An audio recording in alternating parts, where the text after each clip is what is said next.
रस्ता चुकला आणि क्षणात आयुष्य संपलं. देवळाली प्रवरा परिसरात आज सकाळी उघडकीस आलेली ही घटना संपूर्ण तालुक्यात खळबळ उडवणारी ठरलीय. राहुरी तालुक्यातील देवळाली प्रवरा लाख रोड परिसर बिरोबावाडी रस्त्यालगत अण्णासाहेब टिक्कल यांच्या शेतातील विहिरीच्या काठावर MH17CC P9849 क्रमांकाची दुचाकी आढळली. दुचाकी उभी पण चालक बेपत्ता. संशय गडद झाला. अंधारात रस्त्याचा अंदाज न आल्याने तरुण विहिरीत कोसळला असावा अशी शक्यता.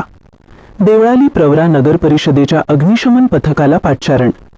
गळाच्या सहाय्याने शोध सुरू. आधी बॅग लागली, मग अथक प्रयत्नांनी मृतदेह बाहेर काढला. ओळख पटली. सुनील बाळासाहेब तुपे, वय 30, राहणार लाख रोड, देवळाली प्रवरा. शवविच्छेदनासाठी राहुरी पाठवला.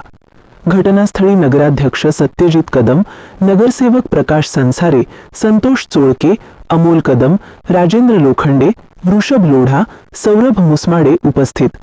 अग्निशमन दलाचे भारत साळुंखे, अशोक पंडित, सोमनाथ सूर्यवंशी यांचे योगदान महत्वाचे. अपघात की आत्महत्या?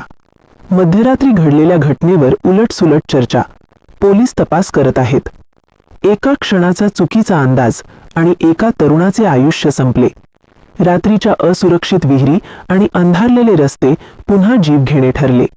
प्रतिनिधी जालिंदर आल्हाट, राहुरी, JTV मराठी न्यूज.